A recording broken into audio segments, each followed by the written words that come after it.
Hey guys, Martin here with Marianne, my good-natured wife, and we are here to introduce a new weekly series that we think you're really going to like called Fanfic Fridays. We basically stole this idea from a panel at a convention that we went to a couple years ago because we liked it so much, and we started implementing it into these little writing parties that we would have at our place every month or so for the last 6 months, and it's just a lot of fun. So we thought we'd put it on the channel and see if you guys liked it too. The way it works is we take 3 hats and we put a number of character names, locations, and scenarios into each individual hat.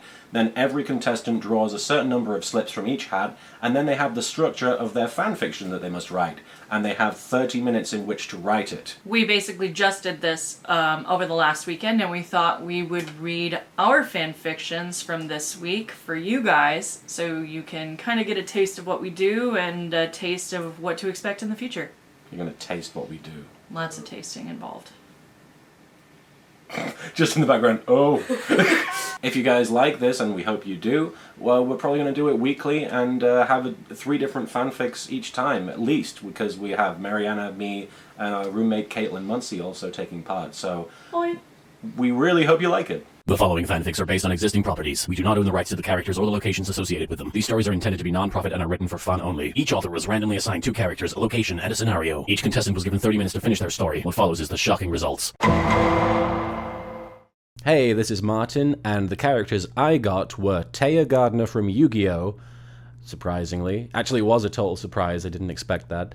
And Mickey Mouse of the popular animated production company Disney.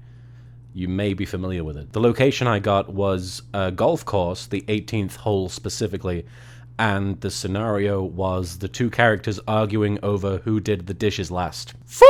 Mickey struck the golf ball with a flourish, his animated body shifting impossibly in place as he whirled his arms in kinetic fashion. His typically bulging mouse eyes peered beneath his gloved hand as he attempted to ascertain the distance of his shot. He let out a triumphant, "Oh boy!" and set off in the direction of the 18th hole of the Toontown golf course, built around a dilapidated Acme factory that once produced anti-roadrunner weaponry. "Nice shot, Mickey!" his opponent, Asian high school student Taya Gardner, called out brightly from the green ahead. She had managed to land her shot almost perfectly, mere inches from the target hole. This last shot was going to seal the deal and name the winner of the friendly game they had both set before one another. Mickey chirped happily as he wandered over to her, noticing subconsciously that their balls were practically equidistant to the last stop on their golf-themed journey of friendship and unity. "Looks like we're both gonna draw," Mickey announced, checking their score on his handy notepad given to him by Minnie as a birthday present. It wasn't the most elaborate of boons, but it was, after all, in any case, the thought that counted. "The best possible result 2 friends could have in a sports game." "Yeah!" Taya hollered, her slender hand pumping the air in a triumphant fist. "Complete and total equality is way better than being superior to someone else. That's what friendship is all about. Being the exact same as each other and not having any differences. You got that right," Mickey agreed, narrowing his eyes at his old pals Goofy and Donald, who were watching from the sidelines. Also amongst them was a strange fuzzy-haired teenage boy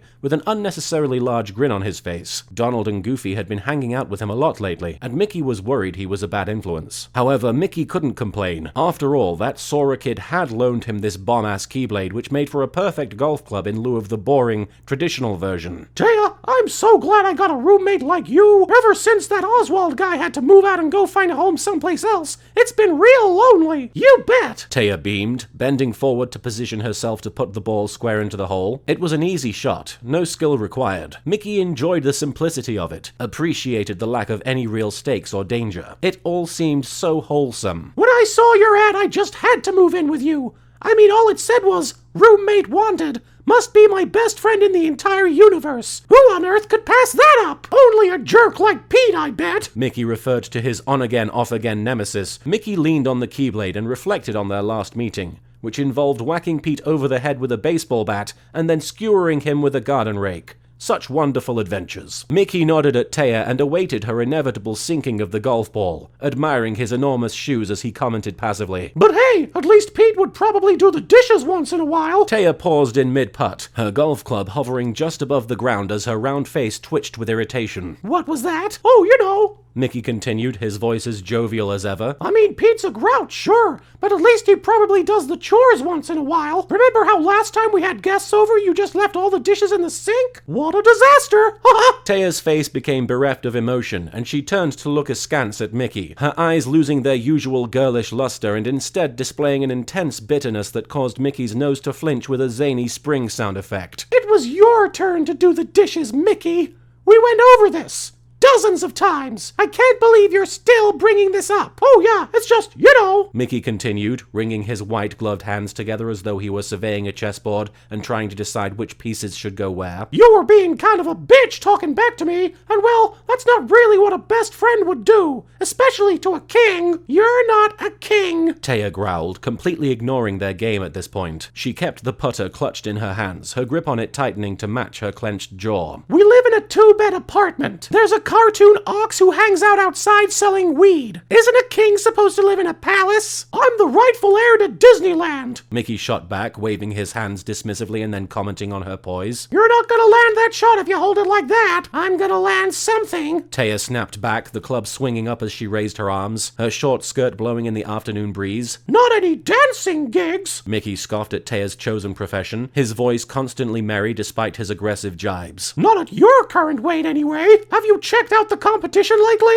Most dancers in Toontown can move faster than 5 frames per second, and given that you're animated in Japan, that rules you out. Also, most dancers know when to do the fucking dishes! Mickey's voice reached a shrill fever pitch, and there was an audible gorsh from where his friends watched from the sidelines. His keyblade raised to match her golf club. The two roomies glared across the green at each other. Behind them, their acting caddy Horace Horsecollar remained silent, not wanting to anger his lord and master, or the young high schooler. You want to talk about doing the dishes? Taya laughed his commentary off, shaking her head in disbelief. How about the fact that you've been with your current girlfriend for several decades, but you still haven't married her? We have a complicated relationship! Mickey screamed defensively. Besides, what about that Yugi guy you're always instant messaging? You act like you want his dick, but really you just want that ancient spirit living inside his necklace. I like them both! It's confusing! Taya raged. Well, maybe I like not being tied to one woman! Mickey screamed back at her. Maybe you should find a new best friend, Taya decreed, throwing her golf club in his direction. Because right now, I think friendship might not have been as great as I first theorized. Maybe I will, replied Mickey. One who actually thinks to do the dishes once in a blue moon. Just as she had done, Mickey lobbed his golf club at her, completely forgetting he had been using a keyblade this whole time. It struck her across the jaw, creating a loud snapping sound as her neck whipped back. The centrifugal force would have been harmless to a family-friendly cartoon of Mickey's ilk, but to a Japanese anime character, it was fatal. Mickey watched as the delicate frame of the schoolgirl collapsed beside the 18th hole of the Acme golf course, and he didn't say anything for a good minute. Gosh, Mickey! Goofy sauntered over, nonplussed by the situation. Next to him, Donald's feathers were rustled in frustration. Do we gotta bury another girl for you? Don't worry, guys, Donald and Goofy's young friend Sora declared. Donald can heal her up good as new. Donald! The group of 5 characters concurrently owned by either Disney or Square Enix stared at Donald and waited for him to do something. I can't do shit, said Donald in a perfectly ordinary English accent. The next day, Mickey put a new ad in the paper. This time it read, "Roommate wanted. Must be my best friend in the entire universe. Also must be willing to do the dishes." So for my fanfic, I got Elsa The Rock. The location is a swimming pool, and the scenario is a surprise snowstorm. Lucky me. Spring had come back to Arendelle for a few years now, and the people have finally accepted that Elsa would be their ruler until her eventual passing. It thankfully didn't take much time after the betrayal of Hans to trust their queen again. While Anna and Kristoff seemed happy enough, it was the general consensus that everyone wished Elsa would find a spouse. Although countless suitors came through trying to woo Her Majesty, her heart seemed to be as cold as ice in the romantic department. She was happy enough to run the kingdom and spend time with her sister. 5 years after the terrible storm, the people of Arendelle were enjoying a sweltering summer's day at a community pool. Elsa was using an unnoticeably small amount of magic to keep the water cool despite the heat. You almost wouldn't even notice she was there, hiding under a mesh dress, sun hat, and a large purple umbrella. Anna and Kristoff were enjoying the water and emerged from the water to goad their friend into joining the fun. Anna snatched her sister's hat from her head and held out her hand. Elsa tried to wince as if leaving her chair might injure her, but Anna softened her smile with eyes that said, "Please." She rose and cast off her poolside dress. With some measure of astonishment, Anna gazed open-mouthed at her sister, who for the first time ever chose to wear a green and purple bikini with gold snowflake designs. Anna put a hand under Kristoff's chin to close his gaping mouth and whistled at her sister. "Hot damn!" said Anna. "What brought this on?" she asked. Elsa smirked. All the suitors left town, and I've always wanted to wear one of these. I just didn't want anyone to think I was wearing it for them." Anna's face was all smiles as she said, "Well, you're always beautiful." Elsa smiled warmly with a quick, "Thanks." Shortly after their sisterly moment, a clang of the pool gate was heard. A mass of rippling muscles entered the adjacent side of the pool. The tattoos were recognizable from a distance, and his eyes wandered the complex until finally locking with Elsa's. His designer sunglasses slid down his nose as he stood. Frozen. Elsa felt as though she had been electrocuted and was grounded on the spot. She was looking at Dwayne "The Rock" Johnson, and he was looking at her. It was late enough in the day that it was clear both were blushing. Dwayne smiled a toothy grin and took a step forward with the obvious intent of approaching. He had only made it a foot before the sky darkened and flurries of snow began falling hard and fast all around them. The last swimmer escaped the pool before it froze completely solid. Elsa was still stuck, with cheeks red and eyes wide. "Elsa, what's happening?" Anna screamed as the wind picked up, beginning to blow towels and umbrellas around wildly. Elsa gave a side glance to her sister, then back to Dwayne, who was shielding his eyes from the onslaught of flurries. Anna slowly made her way to her sister's side and realized what she was looking at. "Elsa," she cooed at her nervous sister, "just say hi." Elsa's eyes widened and the gale blew even harder. Anna waved Dwayne towards them, and as he approached, the storm grew more and more dangerous. Finally, he arrived 2 feet in front of the sisters. He smiled as he looked directly at Elsa and yelled to the howling wind. "Beautiful day, right?" he said with a chuckle. Elsa stood still, fumbling for words. Anna nudged her sister, who finally snapped out of her trance. The wind stopped to a complete halt while the sun's rays returned, quickly melting the fresh snow. Elsa looked to the ground and nervously wrung her hands as she meekly squeaked out, "I've always been a fan of the people's elbow." The Rock threw back his head in laughter before returning his attention to her and softening his expression. "And I've always been a fan of winter." Oh. So, my fanfiction included Oscar the Grouch and Nick Wilde from Zootopia. The location was in a garbage dump, and the scenario was that they had to be in a duel, whether that was with swords or cards. So, it doesn't have a title, but enjoy. The mounds rose triumphantly out of the ground, reaching towards the sky in vain. They were multicolored, from brown to black to a different shade of brown. There was nothing quite like it. At his feet rested the discarded remains of someone's breakfast from what could have been months ago. To his left, an old rusted washing machine. To his right, a dryer with the plexiglass shattered. Well, at least this place had some decent amenities, he thought to himself, the sly grin that never quite left his face widening just a bit. His eyes, protected from the sun that was now starting to beat down quite insistently, hid behind a mirrored pair of aviator sunglasses that he thought he looked quite handsome in. Donned in his best Hawaiian shirt, he sucked in a deep breath through his nose, then immediately regretted his decision as the filth penetrated his sensitive nostrils. He sneezed, his nose proclaiming its offense, some of his spittle resting on his badge. He clicked his tongue at himself, then pulled the corner of his sleeve over his paw and wiped it off diligently. It shined just as happily as before, his name resting proudly on the plate below it. Nicholas Wilde. He smiled again, this one less self-satisfied, before continuing his journey into the depths of a literal dump.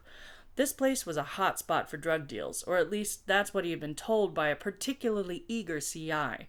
Maybe using the word eager to describe a beaver was a bit racist, but Nick didn't have to tell anyone else, and that familiar smirk returned, his eyes half-litting as the smugness washed over him like something that didn't smell like used diapers. Sipping the last few drops from his coffee cup, Nick glanced around at the garbage that surrounded him.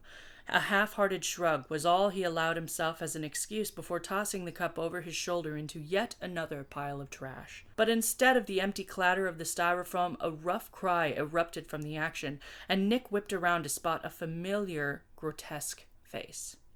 "Oscar, my main man, my garbage can, showing people there is no such thing as a garbage can't." The words poured out of him like bullshit from a bovine's ass, and the content wasn't too far off. Oscar was not amused, but then again, Oscar was never amused. "The hell, Nick? You're part of the fuzz now?" The unidentifiable green mammal narrowed his eyes incredulously at the intruder, implying that their relationship was nowhere near as familiar as Nick was hoping his greeting would make it seem. "Ha ha ha ha ha!" The fox laughed half-heartedly in response. "That's a good one, Oscar. But yes, I am a cop now. But enough about me. How have you been? Your place is looking just as spotless as ever." "Can the shit, Wilde," Oscar barked. So was he a dog? And Nick shut his mouth while removing his sweet-ass glasses.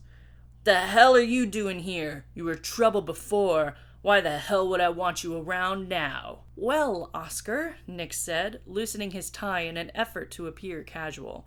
"Word's been going around that people have been dealing a lot of fluff in these parts. You think you might have heard anything about that?" "Fuck if I know," the Grouch responded, pulling the rest of his chubby body out from the piles of garbage to pick up the cup that Nick threw. "Aw, come on now, that's not very helpful, is it?" Nick responded, turning up the slime just a bit in an effort to appear relatable. "Is there anything that might be able to jog your memory?" Placing the discarded coffee container in a very meticulous way atop a decidedly unmeticulous pile, Oscar looked at him again, this time with purpose. He opened his mouth, replying dryly, "How about some cards?" Nick swallowed, the grin vanishing. He felt his fur bristle at the idea. "Now, hang on just a second," he said. "Those things are illegal. You know that. They're too dangerous. And you don't even have the Oh, no, wait, there you go. You got him. Okay." The words dribbled helplessly out of his mouth as he eagerly tried to find an excuse to get him out of the proposed game. "Yeah, Wilde." Now it was Oscar's turn to smirk as he revealed 2 completely intact dual discs. "What do you think Kappa Corp did with all their discs when they got banned? They threw 'em away. I got a whole army of 'em here." Nick sighed through pinched lips, feeling the air press insistently against his diaphragm as he released it. Tucking his glasses into his pocket, he nodded once as he stepped forward to accept the instrument. He was out of leads, and to be completely honest, he kind of missed breaking the law once in a while. And speeding just wasn't enough. "Just don't tell my partner," he warned as he slid the metal up his arm and it clamped familiarly around his wrist. He felt a small rush of adrenaline course through his gut as he activated it, several monsters flickering to life before them as he pulled the deck out from the container to shuffle it. The green monster grinned, holding up his own as he challenged the other loudly. "Let's duel!" If you like that fanfic, or any of the fanfics that you heard in this video, just go to archiveofourown.org and check out the 3 Hats account, and you can find any of the fanfiction that we have written, or will write, right there. And don't forget, you can leave suggestions in the comments on this YouTube video, and we might end up using some of your suggestions in future fanfiction that we write. Just be sure to make a note of whether your suggestion is a character, a location, or a scenario, and we'll add them to our hats, so they have a chance of getting pitched in future installments of this fanfiction series. Thanks for checking out the video, and we'll see you next week.